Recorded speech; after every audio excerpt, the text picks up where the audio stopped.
Welcome. मैं मंजू मीणा। आज हम एमओटी में बंद ऊर्जा, बॉन्ड एनर्जी एंड बंद सामर्थ्य, बॉन्ड स्ट्रेंथ के बारे में पढ़ेंगे। हम देखेंगे कि बंद ऊर्जा किसे कहेंगे, वियोजन ऊर्जा किसे कहेंगे और बंद ऊर्जा को प्रभावित करने वाले कारकों के बारे में अध्ययन करेंगे। स्टार्ट करते हैं कि हम बंद ऊर्जा किसे कहेंगे। गैसीय अवस्था में विशेष प्रकार के एक मोल सहसंयोजक बंध के वियोजन के लिए आवश्यक ऊर्जा को बंद वियोजन ऊर्जा कहते हैं।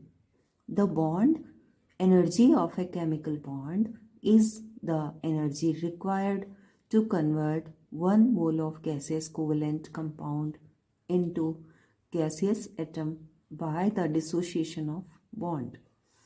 मैंने दिखाया है H2 मॉलिक्यूल को, H2 गैसियस मॉलिक्यूल को H2 एटम गैसियस में तोड़ने के लिए रिक्वायर्ड एनर्जी जो थी वो लिखी है 435 किलो जूल पर मोल। तो बंद ऊर्जा HH के लिए 435 किलो जूल पर मोल होती है। बंद के निर्माण की क्रिया में जितनी अधिक ऊर्जा रिलीज होगी, हम कहेंगे कि बंद उतना ही मजबूत है, अर्थात उस बंद की बंद सामर्थ्य भी उतनी ही अधिक होगी। एक सहसंयोजक बंध के निर्माण में मुक्त ऊर्जा को बंध ऊर्जा कहते हैं और यदि बंध ऊर्जा के बराबर बंध को ऊर्जा दी जाए तो बंध टूट जाएगा, जिसे हम कहेंगे बंध वियोजन ऊर्जा। तो दोनों प्रकार की जो ऊर्जा है वो का मान समान ही होता है। बंध वियोजन ऊर्जा को अपेक्षाकृत अधिक सुगमता से हम ज्ञात कर सकते हैं।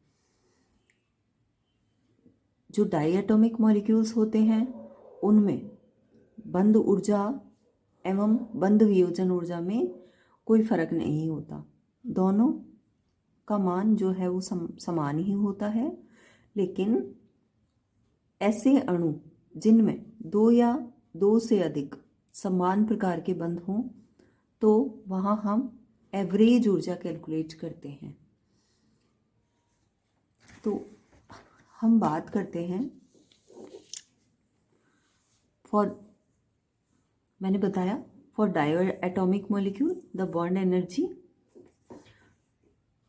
may also be represented by the heat of formation of molecule. Thus, for a diatomic molecule, the bond energy is the energy which is released when 1 gram of mole gaseous molecule are formed from gaseous atoms. ये atom से molecule बना, वो energy को हमने बंद ऊर्जा बोला, release energy को। बंद निर्माण में आपको पता है बंद ऊर्जा निकले रिलीज होगी, और यहाँ पर हमने बंध तोड़ा, उसके लिए हमने एनर्जी रिक्वायर्ड थी, तो आवश्यक होगी ऊर्जा। अब मैंने बताया कि डायएटॉमिक जो मॉलिक्यूल होते हैं उनके लिए बंध ऊर्जा और बंध वियोजन ऊर्जा का मान इक्वल ही होता है। लेकिन जो दो या दो से अधिक प्रकार के अगर बंध सेम होते हैं तो उसमें हम औसत बंध ऊर्जा कैलकुलेट करते हैं।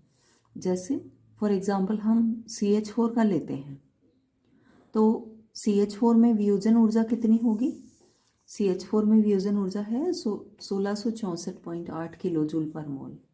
लेकिन इसमें एक बंध CH बंध के लिए औसत बंध ऊर्जा जो है वो 416 किलो जूल पर मोल होती है। ये कैसे निकालते हैं? ये देखिए मैंने बता रखा है यहाँ पर कि CH4 गैसेस है, उसको मैंने CH3 radical gaseous plus H radical gas में तोड़ा तो इतनी ऊर्जा मुझे ज़रूरत पड़ी। इसके बाद ये सारे स्टेप्स हुए और हमें अलग अलग स्टेप्स में, ये इस वाले स्टेप की एनर्जी है, ये इसकी है, ये थर्ड वाले स्टेप की, और ये चौथे स्टेप में ऊर्जा जो रिक्वायर्ड थी वो। तो हमारे पास टोटल एनर्जी जो है CH4 गैसेस को C gas plus 4 hydrogen atoms में तोड़ने के लिए रिक्वायर्ड एनर्जी ये 1665 किलो जूल पर मोल आती है। लेकिन जब हम एवरेज निकालें इसका तो हम इस एनर्जी को डिवाइड करेंगे 4 से, तो हमारे पास एवरेज एनर्जी आ जाएगी 416 किलो जूल पर मोल। एक CH के लिए औसत बंद ऊर्जा। अब हम बात करते हैं factor affecting the bond energy. बंद ऊर्जा को कौन कौन से कारक प्रभावित करते हैं? तो फर्स्ट जो है हम देखते हैं, फर्स्ट जो कारक प्रभावित करता है वो बंद क्रम, बॉन्ड ऑर्डर। हम देखेंगे कि जो है the strength of bond depends upon the bond formed between the two atoms. मैंने यहाँ एग्जाम्पल लिया है C double bond C triple bond C। हम देखेंगे कि बॉन्ड ऑर्डर बढ़ रहा है तो बंद ऊर्जा भी बढ़ रही है। सिंगल बॉन्ड के लिए है 347 किलो जूल पर मोल, डबल बॉन्ड के लिए CC डबल बॉन्ड के लिए है 611 किलो जूल पर मोल, और C ट्रिपल बॉन्ड C के लिए है 837 किलो जूल पर मोल।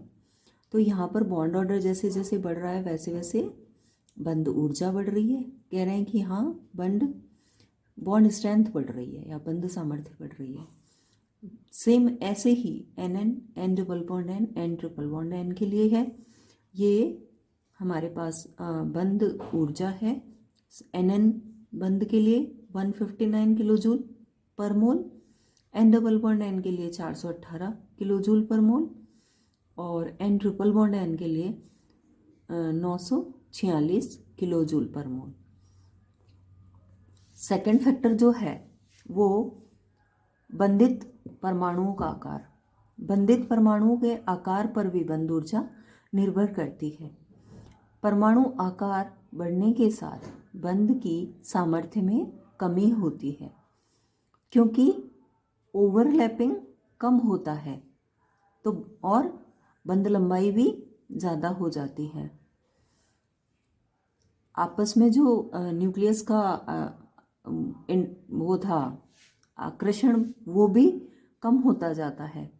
तो इसलिए मैंने यहाँ एग्जाम्पल लिए हैं, देखिए HF, HCl, HBr, HI। तो ये चूँकि यहाँ पर ओवरलैपिंग कम है इसलिए इसकी बंद सामर्थ्य भी कम है, या बंद ऊर्जा हम कहेंगे कि बंद ऊर्जा कम है। देखिए HI के लिए 296 किलो जूल पर मोल है, HBr के लिए 393.9 किलो जूल पर मोल एनर्जी है, HCl के लिए 430.8 और HF की सबसे ज़्यादा है 443.3 किलो जूल पर मोल।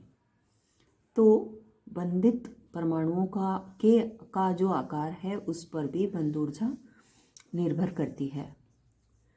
बंधित परमाणुओं की विद्युत ऋणता का अंतर, electronegativity difference of bonded atom.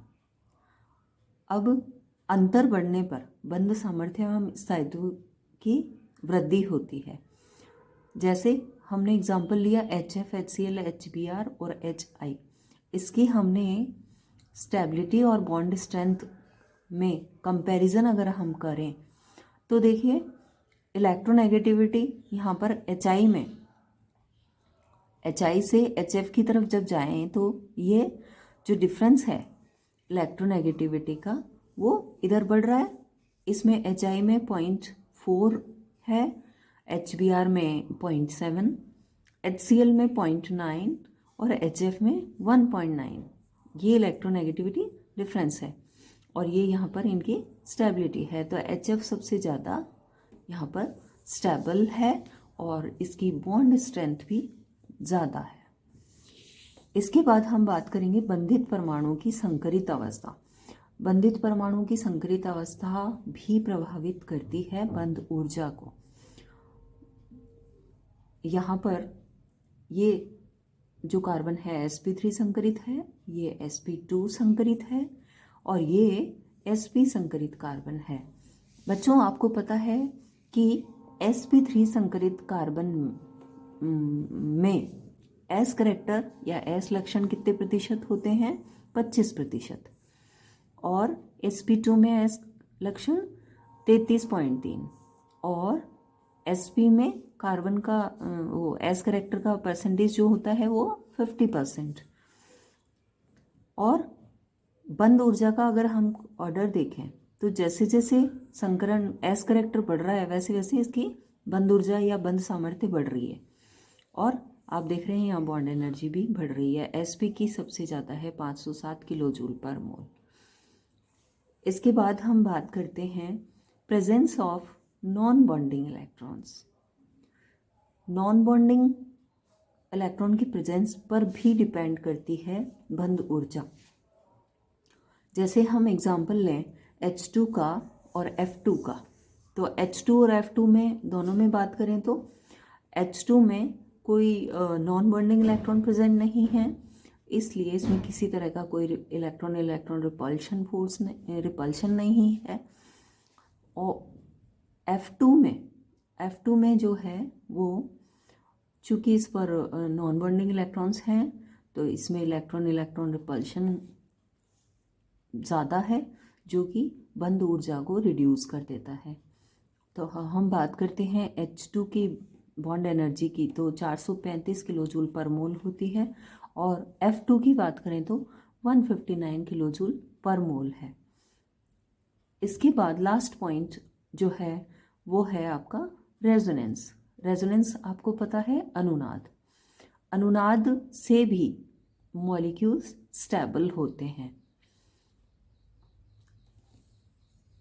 The molecule which have resonating structures are more stable than the molecule which do not show resonance. और जितना रेजोनेटिंग स्ट्रक्चर होगी मॉलिक्यूल की उतना ही ज़्यादा स्टेबल होगा। तो रेजोनेंस आपने पढ़ रखा है वैसे। तो हमने देखा कि किस तरह से बंध ऊर्जा को प्रभावित करने वाले कारक, बंध क्रम, बंधित परमाणु का आकार, बंधित परमाणु के बीच की विद्युत ऋणता का अंतर, बंधित परमाणु की संकरित अवस्था और presence of non bonding electrons and last resonance. Thank you.